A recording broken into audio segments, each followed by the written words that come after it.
Hello and welcome to UCL's Lunch Hour Lectures.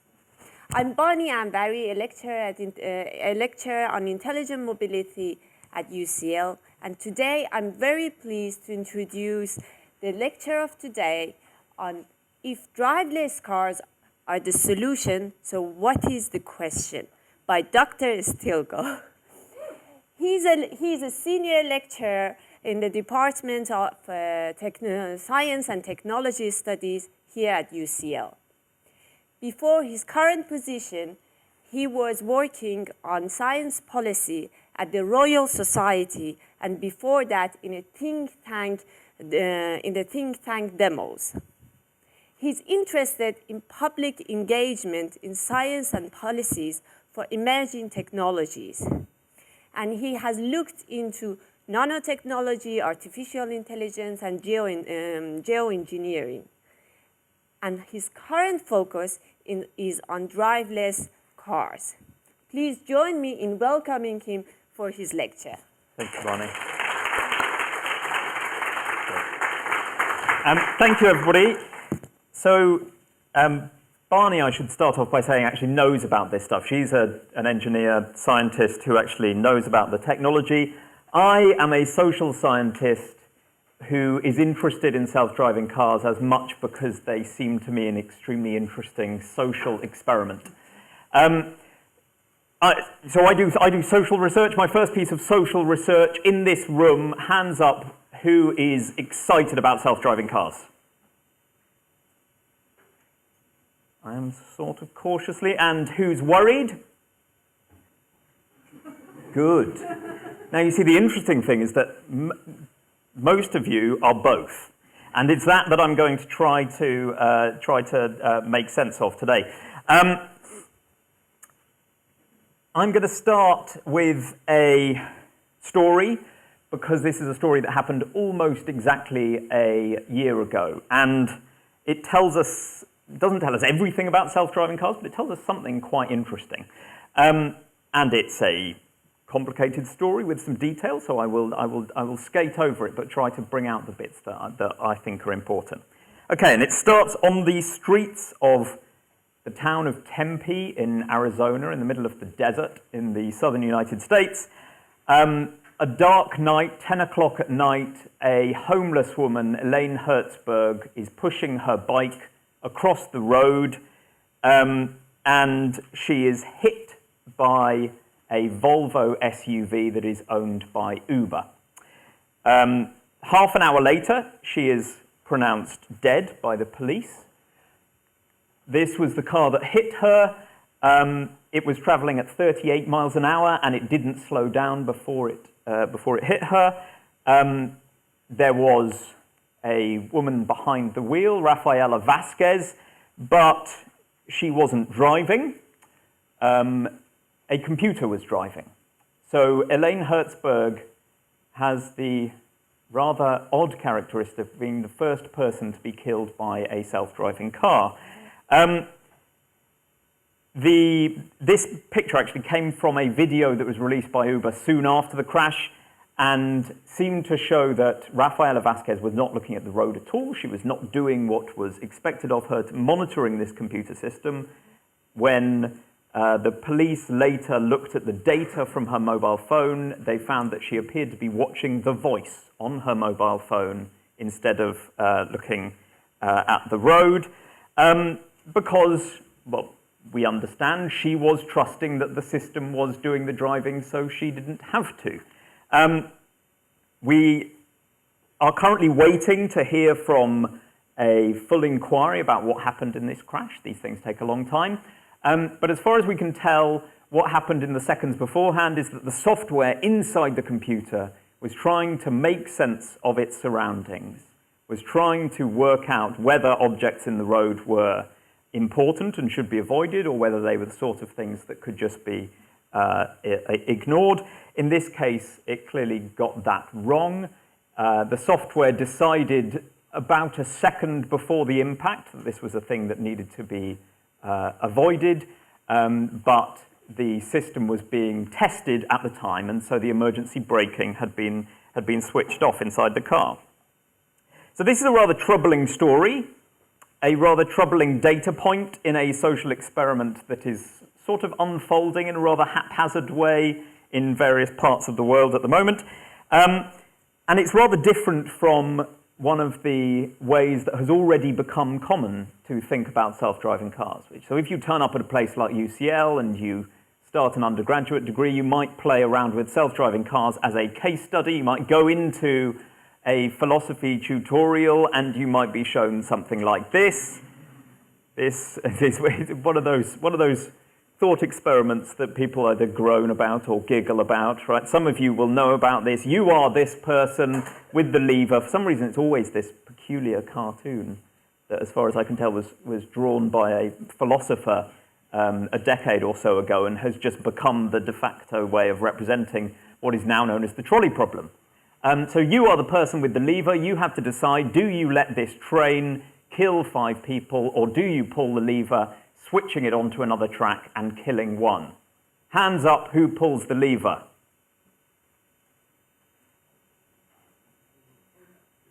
And the rest of you are just happy to see 5 innocent people mown down in an entirely avoidable catastrophe. Okay, so the way that you learn philosophy is you would learn that, well, if you're somebody like Immanuel Kant, you would really worry about pulling the lever because killing people is wrong. If you're somebody like Jeremy Bentham, a consequentialist, you would say, well, clearly saving 5 people's lives is better, and therefore you would sacrifice the one. This is not a philosophy lecture. It becomes interesting, though, for self-driving cars because the question is, would the computer have to make these sorts of ethical choices? This paper came out a few months ago, reporting on what is probably one of the largest studies in applied ethics ever done. 40 million people replied to or gave their answers to scenarios like this. In this dilemma, what you can see is you either have to choose whether to mow down 5 innocent people on a zebra crossing or to crash the self-driving car into a barrier, killing everybody inside the car. Okay, it's a difficult problem, and huge numbers of results were generated about what different people in different parts of the world thought about the values of different people's lives. I'm telling you this only to say that my lecture isn't about that.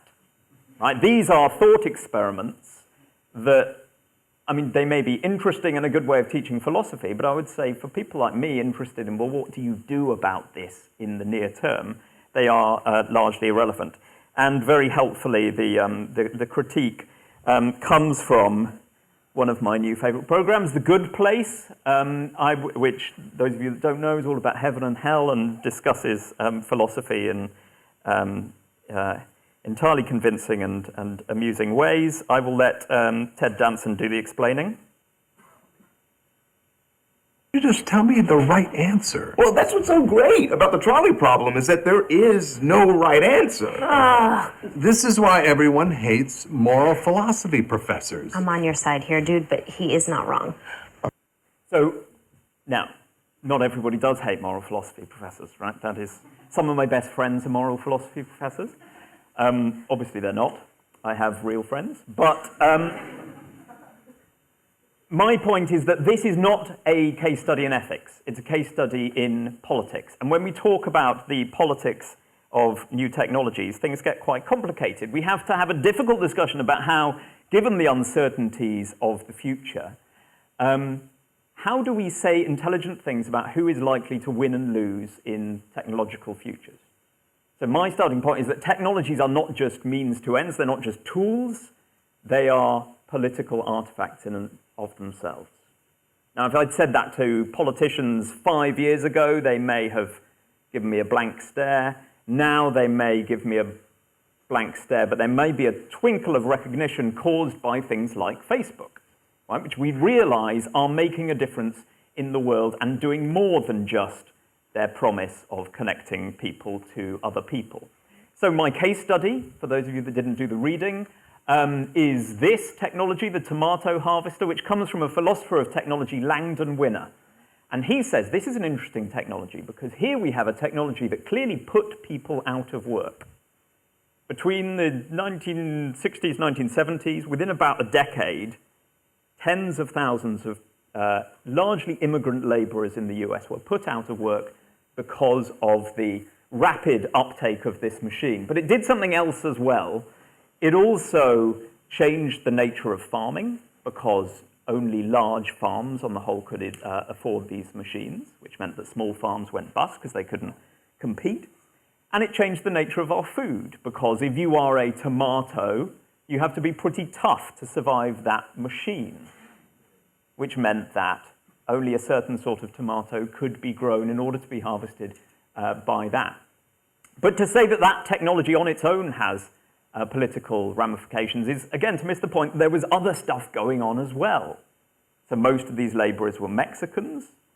The government at the time in the US were trying to protect domestic labor and keep their wages high, and so they were cracking down. So the incentives for farmers to automate were pretty substantial. So it's not so easy as just saying that technologies put people out of work or change the world, because the world is changing around them as well. So with that in mind, what questions might we ask about self-driving cars? Well, here are some of them. I'm going to start off by just talking about, to the question of when will self-driving cars be with us. I'll be looking a bit about where we came from, where we're going, who we think is in charge, and what we might do about it. So let's have a look at whether self-driving cars will be near us, will be with us soon. In a sense, if you go to YouTube, what you see is evidence that self-driving cars are already in our world doing things and driving themselves. Amazing, whenever I put slides like this up, everybody immediately sort of gets hypnotized by them. And there is something really hypnotic about watching what's going on, because what is going on, this display is quite extraordinary. These are, from a car's eye view, a display of AI in the real world, doing what AI does, sensing the world, categorizing objects in the world, working out what those objects are likely to do next, and planning safe paths through those objects. So this is an extraordinary set of achievements. But I would say it's also quite an unreliable guide to the future, because there's a lot there that isn't being shown. And what these are demonstrations of success. And if we're worried about what technologies might do, we might also think about how technologies fail and how to understand the nature of that failure. So one of the reasons we're so excited about self-driving cars now is that the achievements in artificial intelligence have been enabled by huge amounts of data, huge amounts of computer power that allow machine learning researchers to do things like this, which is to classify, categorize, label images that they have never seen before based on labeled data that they feed into the system. Here are the successes, right? This machine has never seen these photos before, and it's able to categorize them in certain ways. But one of the things that responsible machine learning researchers do as well is try and work out how these systems break, when they break, and what does that tell us? And when they break in some quite peculiar ways. So this is an attempt to feed in an image and to label that image, and for some reason it thinks that a road sign is a refrigerator. And an additional problematic thing is that we aren't quite clear why it made that decision in the way that it did, and how we could go about correcting for it. Which, if you're thinking about a technology as ubiquitous as a car, might be a troubling sort of thing. Another way that we might understand the politics of a particular set of technologies is to ask, well, where does it currently look like we're going? If this is a set of technologies with a particular set of assumptions behind them, what are those assumptions? And here's where we get to the questions to which self-driving cars might be an answer. These are just sort of some that I cobbled together as justifications that are offered for self-driving cars. You will see that there are various interests involved there. These are, companies might have particular motivations, countries might have some, cities, transport planners might all have their motivations for self-driving cars. One of the most common ones is this bottom question of safety.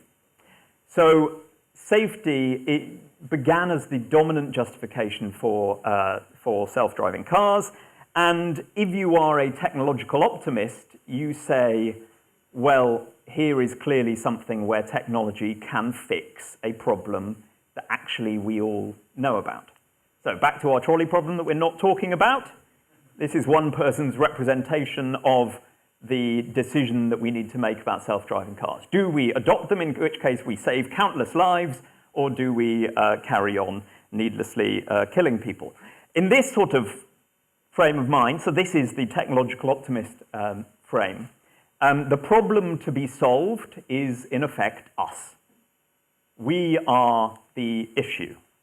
And here it comes to a question of human error. Now, at this point, what I need is a human. I need a volunteer who will come and talk to me about road safety. This guy. Come on down. Hello, what's your name? Richard. Richard, hello. Do you drive, Richard? Yes? Have you been, I don't want to offend you, but have you been driving for a while? You look like you may have been. Yes, I have, yeah. Okay. Now, would you say that you were a good driver? Difficult question. Yeah, I hope so, yes. Yeah, good driver. Would you say that you were better than average? I think so. Yeah? Yeah. No, that's good, that's good. Yeah. Now, the thing is, Richard, I happen to know that you're not. Do you know how I know that? Yes. Yes, you do know. It's because you're my dad, isn't it? Yes. Yeah. Yes. Yes. So,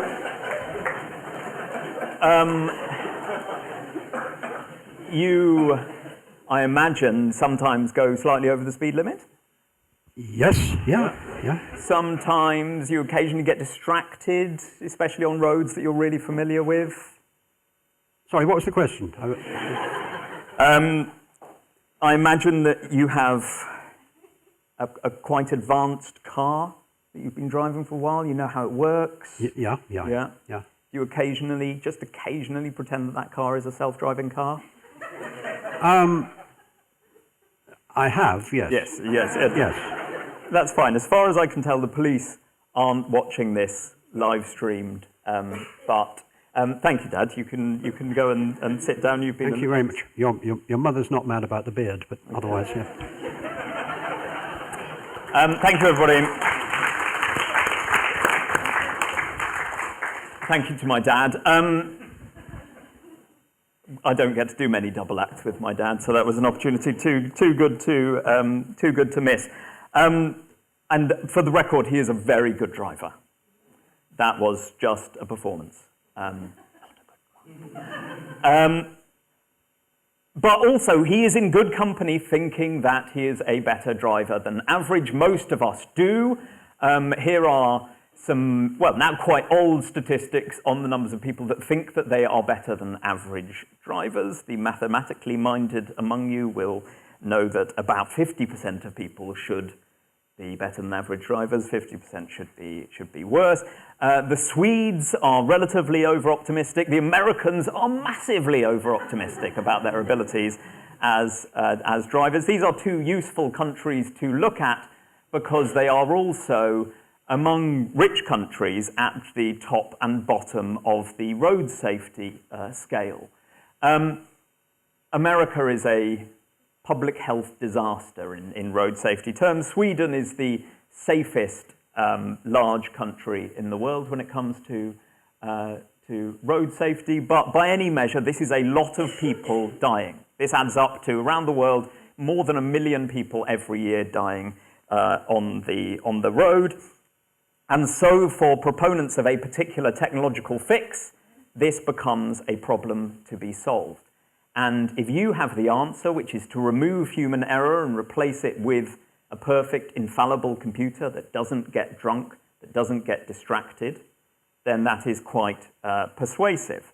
But again, it may be the sort of situation where we need to think just a little bit more carefully about the claims that are made for a particular technology and what they might do in the world. So here's another hypnotic video for you. This is San Francisco in the early years of the 20th century, before the big earthquake hit that city. And what you can see is all sorts of modes of transport mixing on the road at the same time. You can see some early motor cars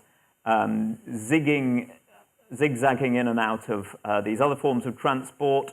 And what happened soon after this was, in many American cities, decisions were made to tidy up the road space in order to realize the purported safety benefits of a new technology, the claims for which were all about safety and efficiency, and that was the motor car.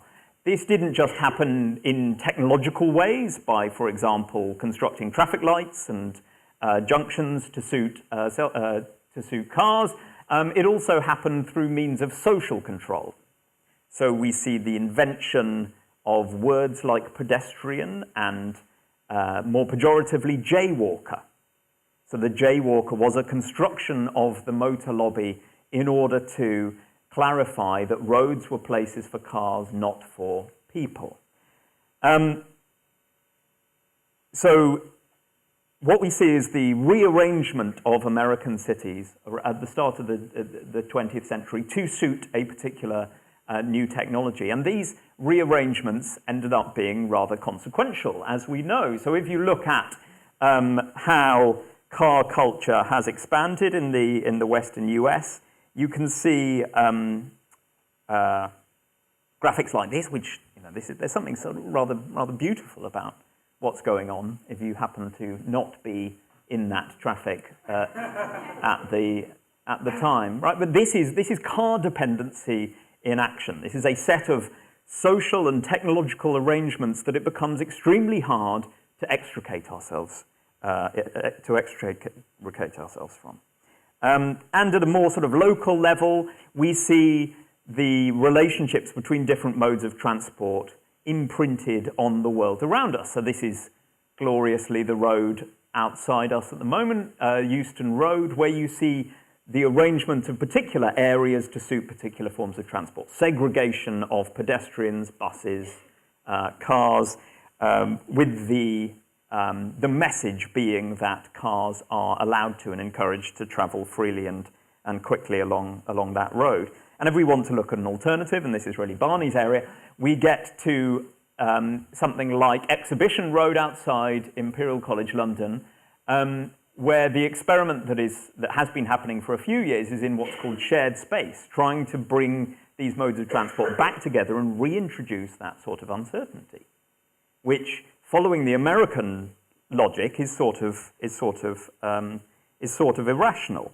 Now, I'm not going to say which one of these is better or worse, but the point is that there are choices to be made, and that these choices are important, and that they will determine the future shape of our cities and how we get around. So if we are thinking about something like self-driving cars, we should think about the claims that are being made for that technology, not just in terms of whether or not it's safe, but also what it might do, who it might advantage, who might benefit from it. So it's hard to ask at this stage who's in control, because the easy response is to say, well, there's just a bunch of experiments going on, some people are trying things, some people are demonstrating the awesome powers of machine learning on the roads right now. But we can get a few hints that things might be going in a sort of troubling direction. This is from a demonstration that the American chief executive of Volvo gave to the mayor of Los Angeles at the time. And there was a moment at which, when the prototype self-driving Volvo went wrong, the instinct by this smooth-talking business guy was to say, this is the fault of the state. Right? This is infrastructure's problem, not my car's problem. In fact, why is your infrastructure not meeting my machine's expectations? So if we think about how the world might need to be upgraded in order to suit self-driving cars in the future, this is the sort of thing that might worry us a little bit. So if we are going in a troubling direction, how might we change direction? What might the mechanisms for steering look like? Well, I mean, the first thing is to say that in a place like London, it's quite an interesting place to be asking those sorts of questions, because it's clear that London is already experiencing those sorts of problems and never fully transitioned to become a car-dependent city. Plus, we've had policy initiatives like the congestion charge that have tried to wrest power back away from cars. But if we start with transport and mobility, rather than starting with what technology can do, then we might end up in a better place. So there's a question of planning there. More immediately, there's a question of, well, how do you avoid situations like we saw at the start with that Uber crash? There was clearly a technology released into the wild before it was ready. It's a technology that brought with it risks. No technology is ever going to be perfectly safe. But what we can do is think about how to improve the safety of technologies over time. So we can think about why, for example, airline travel is 100 times safer than car travel. Now, this is probably the worst time in a couple of years to be making that point. 2017 was actually the first year when nobody died in a commercial jet airliner at all. We have just seen the crash of this Ethiopia Airlines 737. And what happens when an aeroplane goes down is that crash investigators around the world try to work out what went wrong, not as a way to blame people, and there may be some blame involved, but their primary concern is with learning so that it doesn't happen again. And this is one reason why airline travel has become so much safer over time, while car travel has, car deaths have pretty much stagnated. And actually in the US, they've started going up again, which is rather troubling. So this organization, the NTSB, are currently investigating that Uber crash. Their day job is investigating air crashes. They're currently investigating that Uber crash. They're also investigating the Ethiopia Airlines crash. They have this nice slogan, which is that anybody's accident is everybody's accident. Right? We should try not to encourage competition based on safety, but instead encourage a form of collective learning. In terms of what we might do about that for self-driving cars, well, some collaborators of ours have come up with this proposal that all robots, self-driving cars included, should have as part of their design what they call an ethical black box, which would serve the same purpose as a black box on an aeroplane. Black boxes are actually orange on aeroplanes, confusingly, in that it would allow for people in the outside world to explain and understand and learn from what went wrong when things go wrong.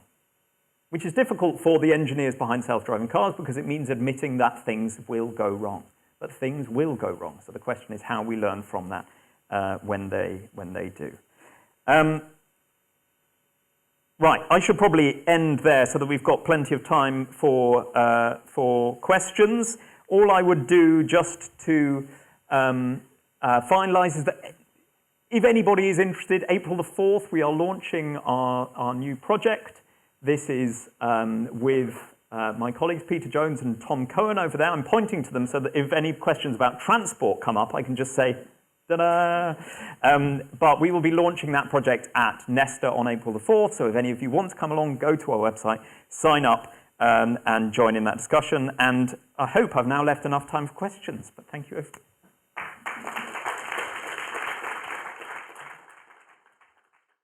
Okay, great. Thank you very much. Yes, please. Hi, I've got one of those robot vacuum cleaners.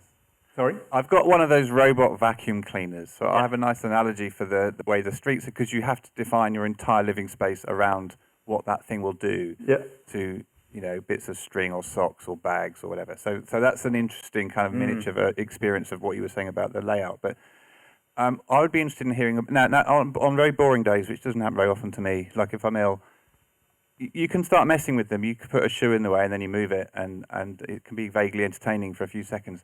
So what happens if these things are on the street and I get the equivalent of a shoe? There's laser pointers or some balloons or bottles full of water, and I start messing with the technology. I mean, we are in a situation where people wander around with guns, killing tens of people. Okay, so what's the human error? Never mind error. What about malice? What about disruption? What about subversion? Can we factor that in? Because at the moment they can't drive very well at night because the light confuses them. Like God knows what would happen if you had a powerful searchlight going on and off, etc. So what's happening on that front? Yeah. So that's a great question, and a robot vacuum cleaner is a really good example, right? A really good micro experiment for the macro experiment of how our cities might have to change. Because you already realise that you have to rearrange your circumstances in order to accommodate a particular robot that has come in and with the promise that this will solve one of your problems. And so the first thing is that the makers of those robots would say, yes, we can deal with new circumstances because our robot can learn about changes in the world and adjust to them. So if you put a shoe in the middle of the floor, then fine, we can find our way around it. But a lot of the assumptions that have gone into the development of self-driving cars so far have assumed that members of the public or the complexities of the world are somehow passive, right, rather than the active sort of maybe malicious, mischievous sort of agents that we know that people actually are. Waymo, actually, who are testing self-driving cars in Arizona, have already experienced people attacking their cars, right, which is not something that they programmed into their development, obviously.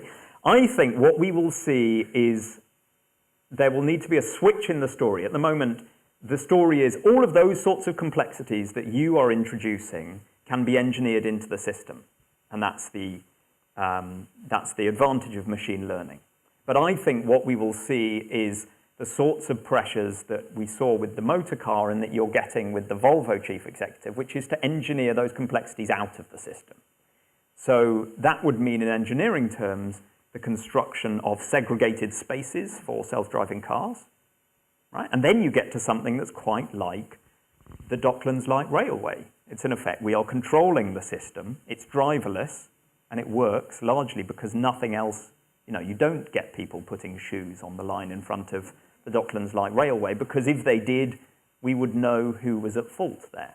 So you will see pressures to engineer those complexities out of the system. And so does that answer your question? Good luck.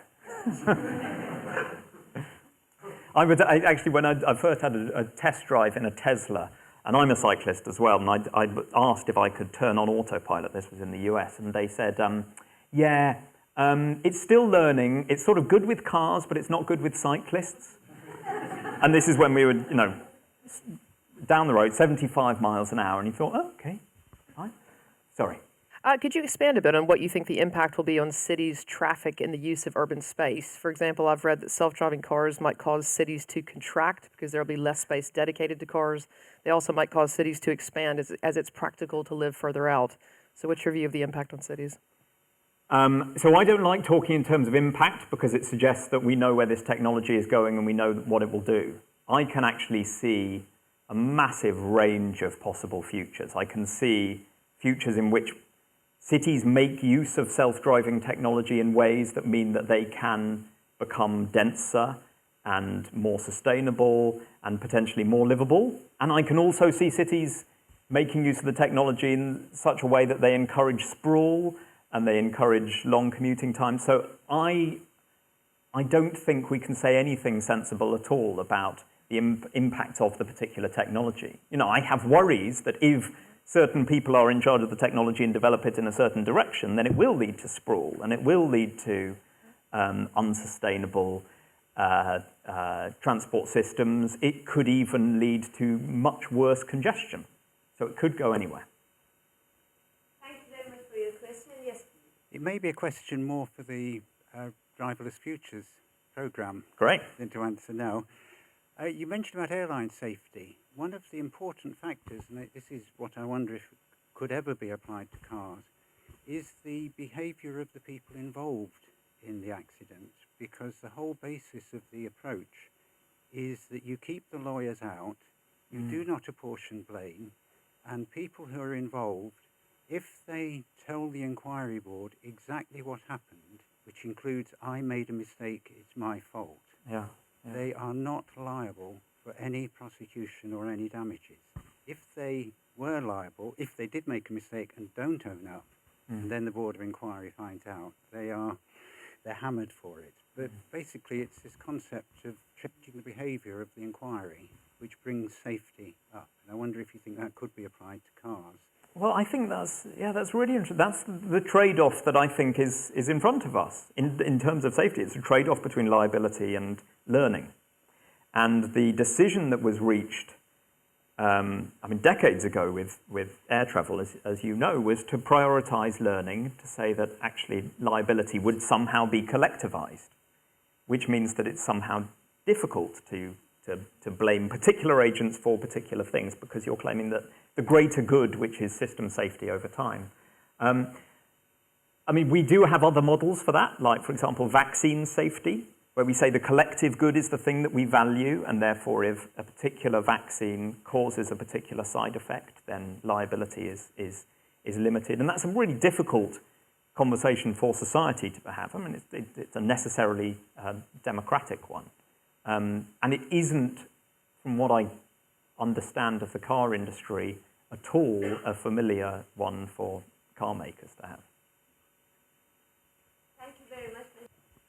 One question that flows out of what you've been saying is the Silicon Valley companies that we all know are changing social reality and even down to violence being promoted around the world through their technology, suggests that the profit motive is the fundamental influence on this unfolding. If you didn't have giant companies that made their own decision to promote driverless technology, wouldn't governments be the right agents to develop it in the right way? In other words, I'm not expressing that clearly, but what I take from what you're saying is that you have untrustworthy progenitors of the technology whose impulse is ultimately to get it in use so that we have adjusted to it and we can't stop using it.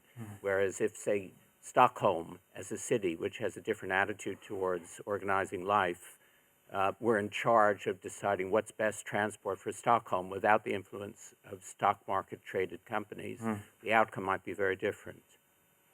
Yeah, so I think you're quite right to get real about the incentives in play here, that we can't overlook the political economy of the markets and the incentives to develop this technology. Part of the reason why Uber made that catastrophic mistake of releasing a technology well before it was ready, not employing the checks and balances that it needed to make sure that testing was safe, was because it saw itself in a race against other companies, within a country that saw itself in a race against other countries to compete to develop this technology.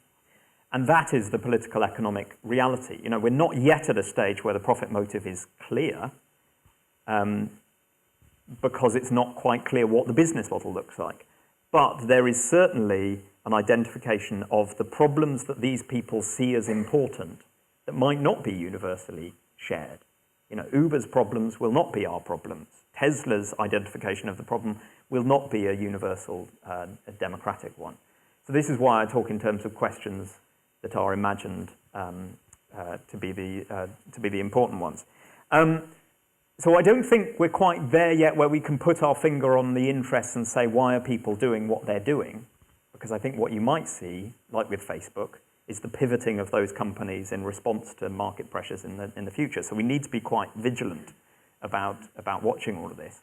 But I think as a prior point, we could say that there is a clear need for democratization, for the more active engagement of policymakers, public, civil society in this debate.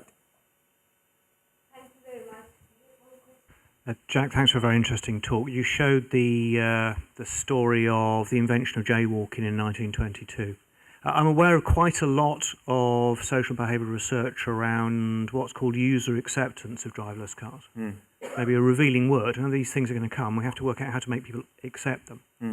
I'm not aware of any research going on amongst legislators, regulators, administrators, I don't know how many people it is, 100,000 people in the UK, whose decisions will actually influence how these things are enabled in the UK.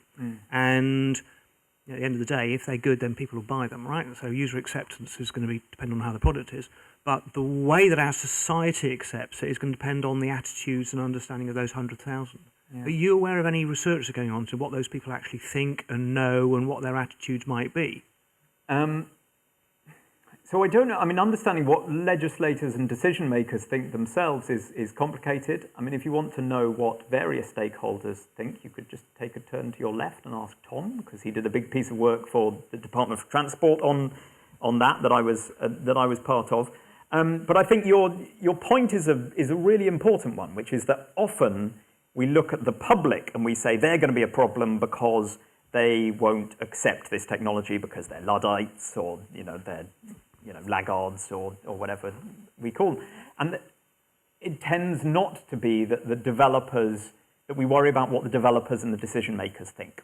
So one of the things that we want to do on this project is really understand what the developers and the decision makers think, because you're right that those, the decisions that they make now, the rules for the experiment that they write down, even informally at this stage, may become the rules of the road in the future. And that's something that we should worry about. Thank you.